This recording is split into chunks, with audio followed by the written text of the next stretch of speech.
Welcome to Oregon's capital, your Oregon capital. The Capitol is home to the Oregon State Legislature, the Governor, Secretary of State, and the State Treasurer. This is Oregon's third state capital, the previous two having been destroyed by fires in 1855 and 1935. The current building was designed in 1938 by Francis Keeley, a New York architect. The wings were completed and dedicated in 1977. I'm very pleased to join with all of you this afternoon for the dedication of the new Capitol wings.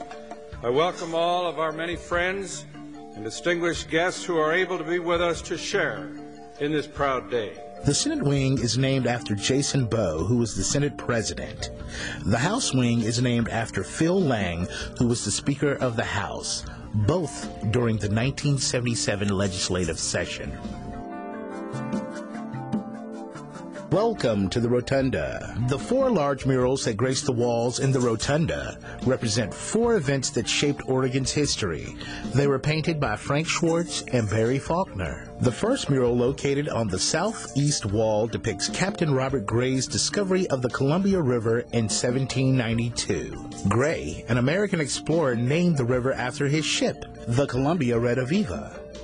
Because Gray was an American, his discovery laid the foundation to the United States' claim to the Pacific Northwest. This opened up important trade relations with the natives. The second mural on the southwest wall shows Meriwether Lewis and William Clark, two of our nation's most famous explorers.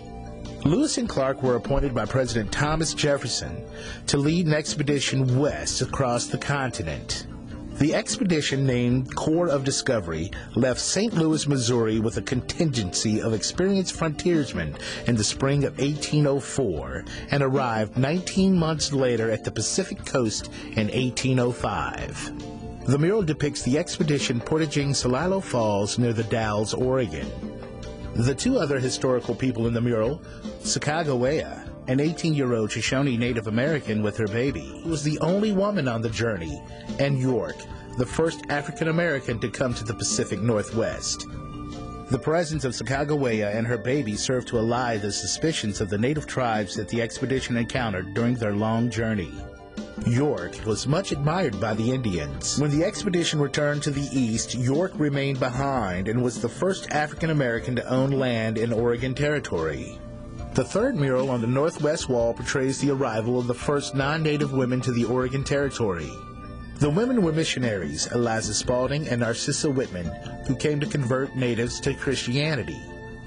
The women are being greeted by Dr. John McLaughlin, chief factor of the Hudson Bay Company.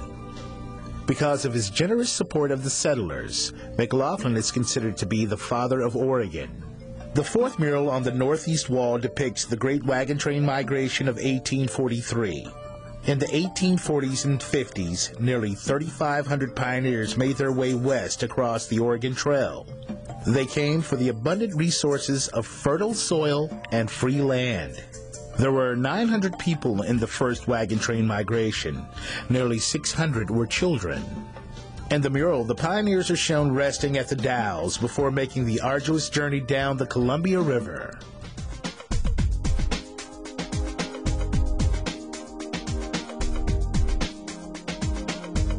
In 2008, the House and Senate wings were remodeled due to health and safety issues. This was the first upgrade since 1977.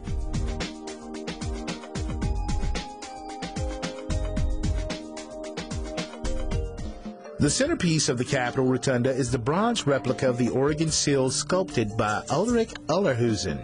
Ullerhusen also designed the Oregon Pioneer and the 6 cast bronze sculptures over the inside and the outside of the main entrance. The seal includes 9 symbols of Oregon: a British man-of-war ship leaving our shore, an American steamship arriving, the western sunset, mountains, stand of timber, wildlife, sheaf of wheat, plow and pickaxe, and the American eagle. The phrase "the Union" was the motto of the state until it was changed by the 1987 legislature to the state's territorial government motto, "She flies with her own wings." There are 33 stars in the seal, symbolizing that Oregon was the 33rd state to be admitted into the Union in February 14, 1859.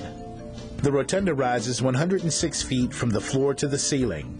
Directly overhead, you can see elements of the seal lining the walls of the rotunda.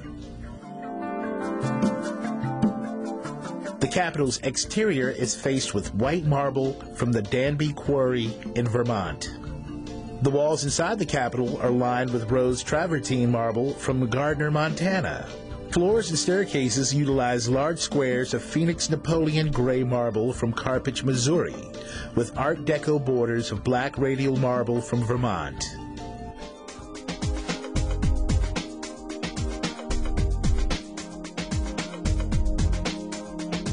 Russell Zanolinski, a Springfield City employee, designed this piece of art from 3,250 different items that he collected from the city sewer. After boiling them, it took 60 hours to assemble.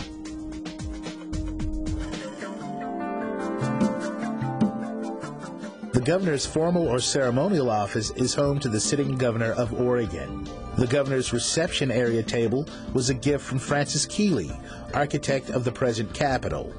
The ceremonial office is where the governor holds press conferences, bill signings, and other special events. Above the fireplace is a hand-painted map of Oregon, which was painstakingly restored after the fire of 2008. This is the governor's ceremonial desk and chair.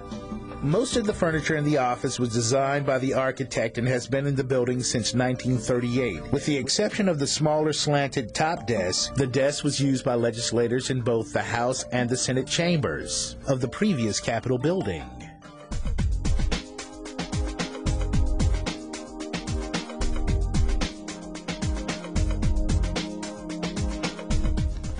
On August 30th, 2008, a 3-alarm fire, which started on the terrace, burned the governor's ceremonial office. Firefighters were able to extinguish the blaze in 30 minutes. The governor set up a temporary office outside of the Capitol while restoration work was done.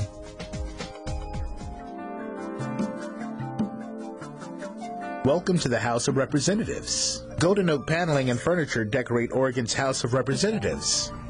The distinctive carpet features a repeat pattern of Oregon's state tree, the Douglas fir, which also signifies Oregon's timber industry. The House consists of 60 members who serve 2-year terms. Behind the rostrum, where the Speaker of the House presides, is a mural showing the historic vote at the Champoeg Settlement, which created a provisional government to the Oregon Territory in 1843. On that day, 100 men had gathered. They represented the 2 groups of settlers that resided in the Oregon Territory. At first, the vote was a tie. Then a fur trapper by the name of Joe Meek emerged from the group, drew a line in the dirt saying, "Who's for the divide? All in favor of the report and the organization follow me." Meek was indeed a persuasive man. 2 French-Canadian trappers changed their minds and switched to support the provisional government. With Joe Meek's encouragement, the 50-50 vote was changed to 52-48. If you look above the chambers, you can find the names of 158 people who helped with the development of Oregon.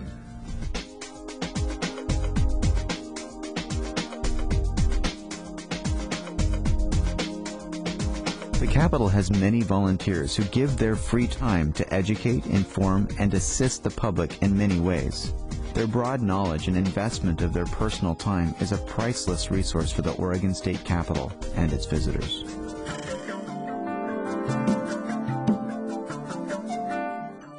Welcome to the Senate chambers.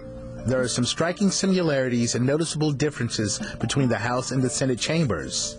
The Senate chamber is finished in matching black walnut. As in the House, the carpet was designed by the architect and features alternating designs of a sheaf of wheat symbolizing Oregon's agriculture industry and the state fish, a Chinook salmon, which also symbolizes Oregon's fishing industry. The most obvious difference between the chambers is the amount of desks. There are only 30 Senate members that serve 4-year terms.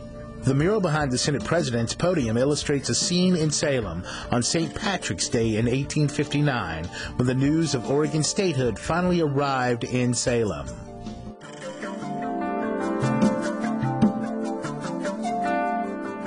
A popular attraction is the Tower Tour. Guests climb the 121 steps to the observation deck, where they can enjoy the amazing panoramic view of Salem and the Golden Pioneer. 23 feet tall, 8.5 tons of sculpted bronze, and covered in 11.5 ounces of gold leaf. The Golden Pioneer is a testament to the pioneering spirit of Oregonians. Oregon is the first state in the nation to mount solar panels on its capital. A portion of the energy generated by the solar array is used to light the Golden Pioneer on the state capitol. There are many monuments on the Capitol grounds. For more information, pick up a brochure from the Visitor Services Information Kiosk. Thank you for visiting the Oregon State Capitol. We hope your tour was both educational and informative. If you have any questions, feel free to call Visitor Services at 503-986-1388.